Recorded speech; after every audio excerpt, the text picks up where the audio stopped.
Tonight on Sightings, have our shuttle astronauts captured photographic proof of real Star Wars between extraterrestrials and our military? Then, for almost 2 centuries, this small Texas town has witnessed bizarre glowing balls of light.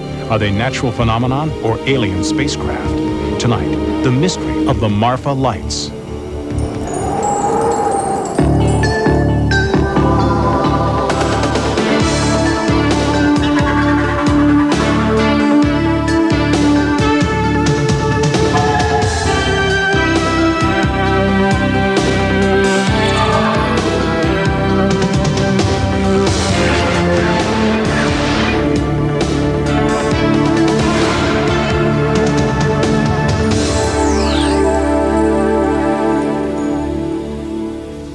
Welcome to Sightings. I'm Tim White.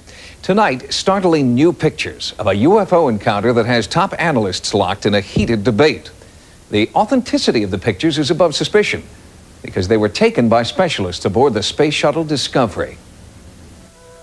For the past year, the United States government has avoided discussing what is potentially the most important 30 seconds of video footage to have emerged from the U.S. space program.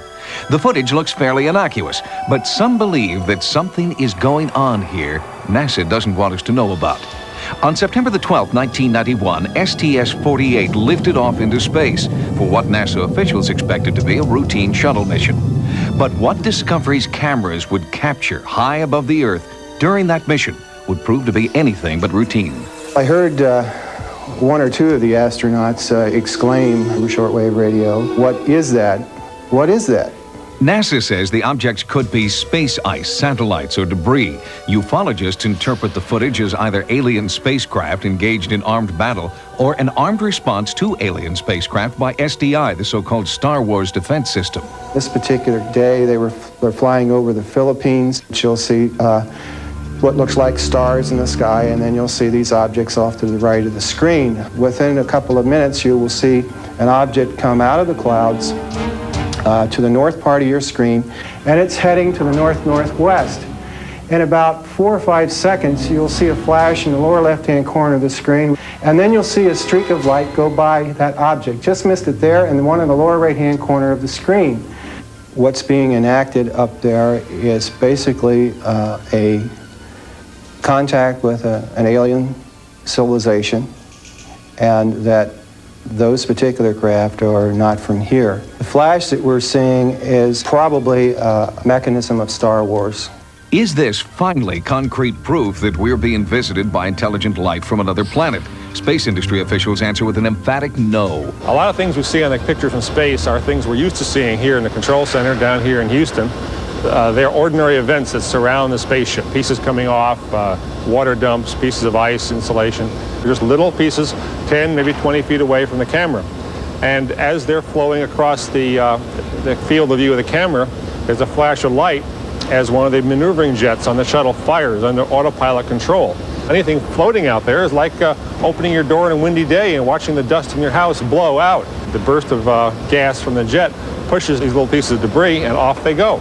If that is true, why doesn't the horizon line and the curvature of the Earth's latitude change when that rocket fires in the upper left quadrant or to the west side? And NASA's explanation defies the laws of physics, according to University of Nebraska at Omaha physicist Dr. Jack Kasher. NASA's claim is that these are all pieces of ice, and that this flash down here was an attitude rocket adjuster to adjust the position of the shuttle, so it's going to push it in a certain direction, and the exhaust came up like this. Well, if that happened, then the particles should move up in this direction. Those two pretty well fit that scenario, but I have a real problem with the rest of them because, first of all, this one just starts here and continues on down this way, just straight the whole time. Now, that's the wrong direction for an exhaust in this direction, too. So I really have a lot of trouble seeing how you could make an explanation like that work. Analysis by aerospace propulsion expert David Froning refutes NASA's belief that the objects are conventional spacecraft. Its behavior doesn't look like a normal orbital debris. To make a turn like that in a conventional vehicle would just be impossible. And to do that, you really have to actually warp and twist space. These certainly do appear to be objects that are intelligently controlled. NASA has issued several statements insisting the UFOs are chunks of space ice, but they refuse to comment on two additional sightings that occurred later in the mission. Here, one object is intercepted by a rocket-like projectile. The object continues as more projectiles pass. Later, on the dark side of the Earth, another object comes into view. Soon, a second, faster-moving object nearly collides with the first, then continues out of frame. What if, then, they were extraterrestrial craft? Well, then, there are some very scary things happening here. Was it some kind of a missile that we were firing at them with? And if that's the case, then why did we do that? It implies we're prepared to do that we're almost expecting to encounter these things, and then we're hostile to them. Is our military prepared to launch offensive strikes against incoming UFOs? Government officials won't respond. It's not a question of whether there is a government cover-up about UFOs. There is. It's the most highly classified topic in all the government and military. Has the military secretly developed SDI beyond public knowledge, despite their denials? There have been developments for the Space Defense Initiative of particle beam systems that could have particle beams with the kinds of speeds that we saw going straight up into space. And if that is the case, why are we shooting at them? It implies that we expected to see them and that we were ready to shoot, and then we did shoot, so we consider them hostile. You can look at these kind of lights and these kind of reports of the flying saucers coming around our spaceships. In terms of exploration, this is very traditional. These are our sea serpents. These are our mermaids. 500 years ago, when Columbus's ships went out and the men peered off at the horizon, they could see little things on the horizon. They would misinterpret them or interpret them in different ways or incorrect ways and come back and tell stories. We're getting the same sort of phenomena here. Well, first of all, a death ray or a laser beam that's in a Hollywood movie shows up as a flash of light and a crash and a thunder and so forth. That's Hollywood. In reality, these kinds of beams in space are invisible because they have nothing to show up on except a target. So you would not see a beam going across the picture. James Oberg has devoted the last 18 years to aerospace research. Although Oberg insists he is an independent analyst, some ufologists believe he's part of a secret government conspiracy to debunk all UFOs. It's a bit too trite and a bit insulting to the intelligence of the average American to say, you know, it's something to do with space folklore or space debris. Let's not forget that these people are not some kind of UFO organization speaking for 10,000 scientists out there. These are a couple of very far out people who are not even accepted in the UFO movement. Is this merely ice from the space shuttle? Secret weapons testing the military won't disclose? Or is this finally proof that we're not alone in the universe? It's only a matter of time, but I would wager by 1995 this will be common knowledge, and the fact that extraterrestrials are here will be accepted by everybody. For a further perspective on the space shuttle footage, we've asked University of Nebraska at Omaha physicist Dr. Jack Kasher to join us. Dr. Kasher, thanks for coming in. Appreciate your time. What evidence can you cite, sir, that those lights that we saw on the tape aren't conventional satellites? Well, I think the strongest evidence for me is I sat down and I put a transparency in front of the television set and I tracked 8 of those objects both before and after the flash. And the main one did cut up sharply to the right, apparently in response, if you would believe the ice theory, of an attitude adjuster rocket down here that would push it up with its exhaust. 2 of the 8 objects did that. 4 just continued, didn't react. 2 went up and to the left, which is the wrong direction. And I've looked at that 50, 100 times. I just can't reconcile that in my own mind. Have you been ostracized at all by the scientific community for holding these particular beliefs? Not really. You'd be surprised at the physicists that have come up after they've heard me speak about UFOs and say they're really surprised that there is evidence that is at least plausible that these things are real. You sort of went out on a limb, Dr. Kasher. You said that by 1995 these kinds of sightings would be commonplace. Why 1995? Do you know something the rest of us don't? Well, I do have some contacts that have given me some information, and I think I base some of it on that, but I think that there is a groundswell of interest in UFOs. People are being more open about the sightings that they have had, and that just builds up, and eventually, what are you going to do when your friends tell you they have actually seen flying saucers hovering above their houses?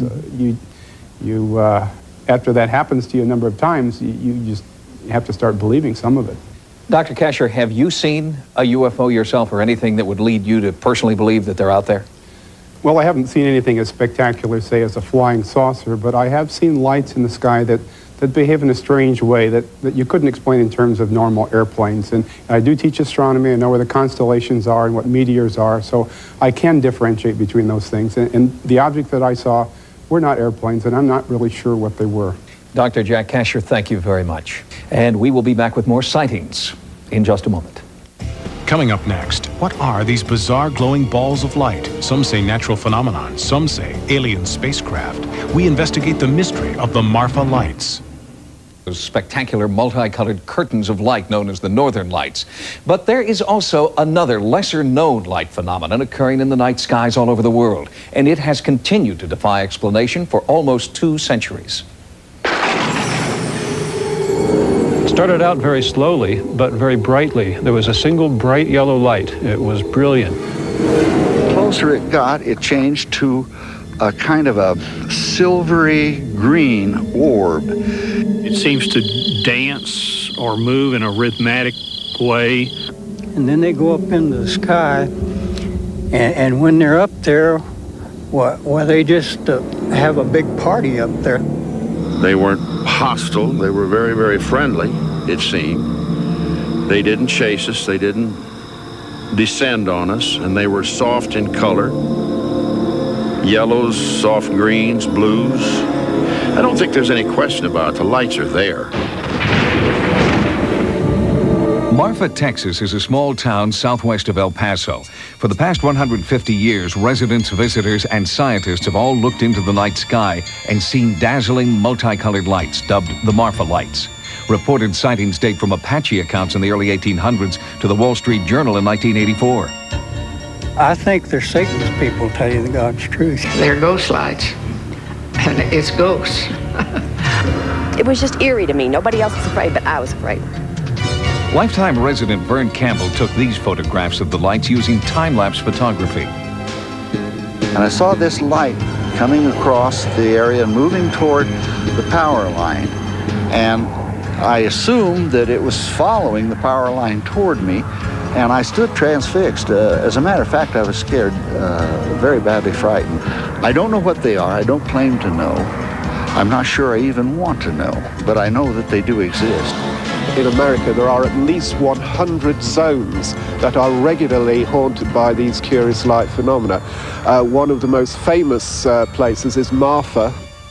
Paul Devereaux is a London-based earth sciences researcher who believes geology holds the answer to the MARFA lights. These lights, nobody knows what they are. They're rather exotic phenomena. They're not UFOs, they're not flying saucers. They're somehow produced by the Earth itself.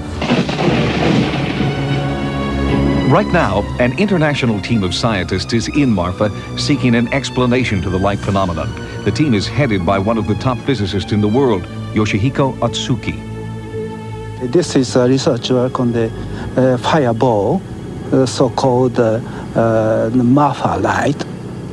We believe this is a kind of natural phenomena.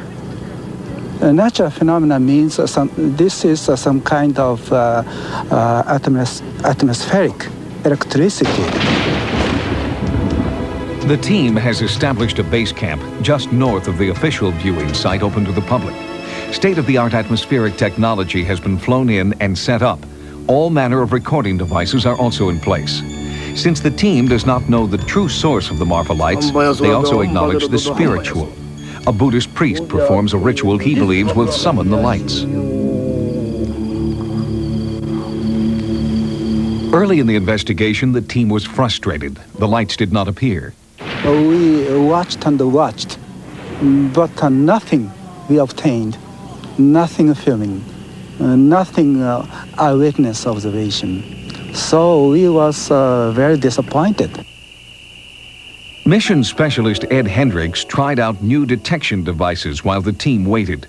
Hendricks' obsession with the MARFA lights began on February 2nd, 1991, when he had his first sighting. I was flabbergasted. I don't think I've ever been the same since. I've been fascinated and almost obsessed by it, trying to figure out what could possibly do something like that. Hendrik specializes in the science of spherics, the study of the sounds of the atmosphere. He has previously recorded strange sounds which accompany the appearance of the MARFA lights. They're long, kind of descending pitch signals that sound something like.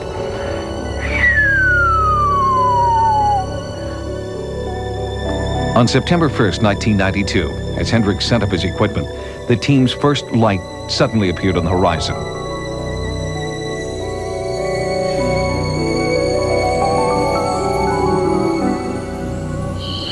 Wow.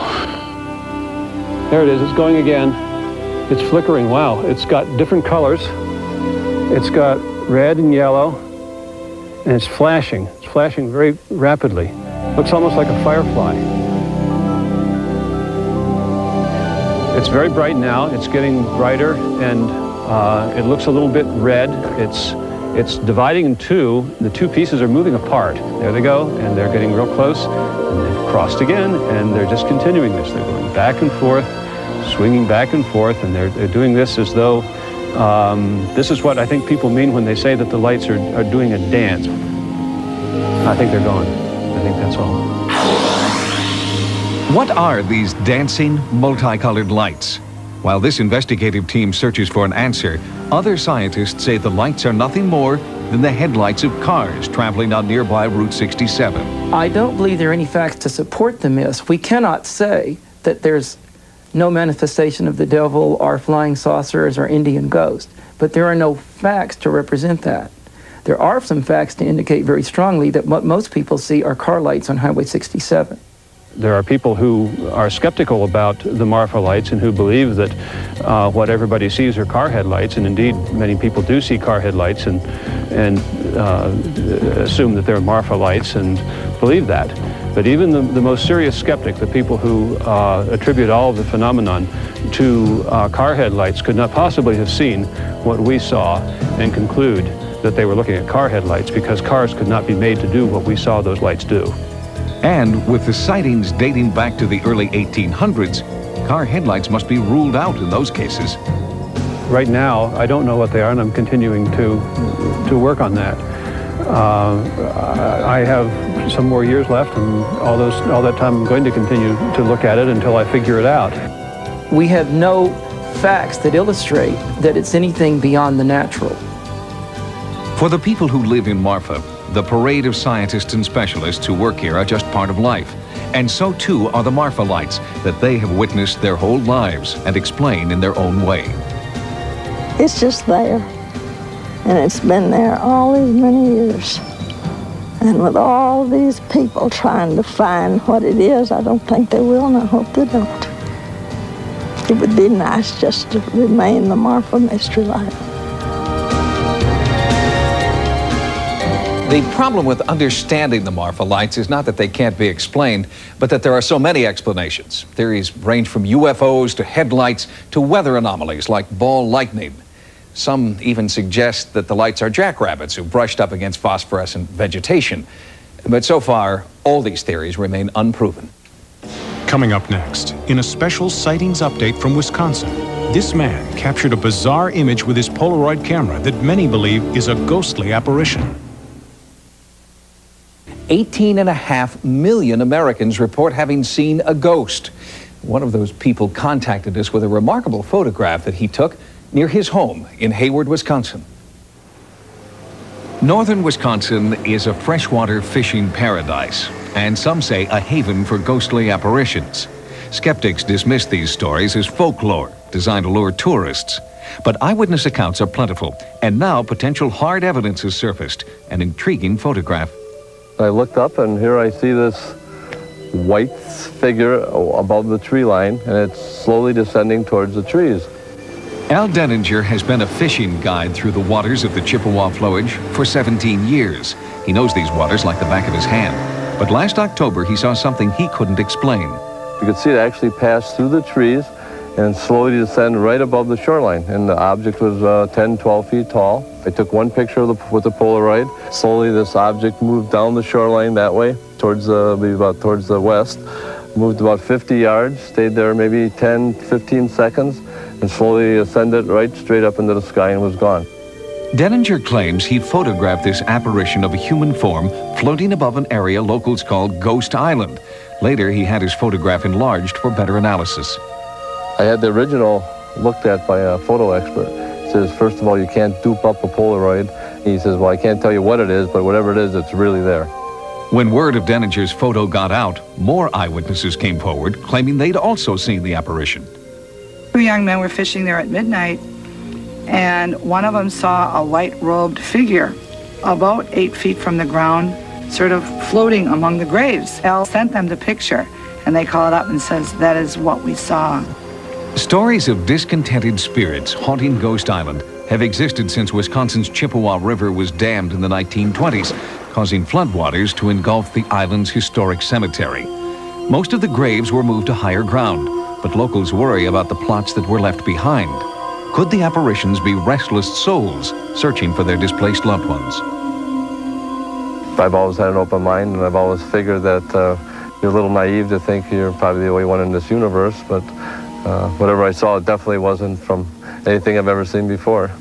If you photographed or videotaped what you believe to be a ghost, or if you had an encounter with the paranormal, our sightings investigative team wants to know. To report your sighting, call 1-900-740-SITE. That's 1-900-740-SITE. Each call 75 cents a minute. Average call lasts 2 minutes, and you must be 18 years or older. Again, to report your paranormal experiences, call the Sightings Hotline at 1-900-740-7483.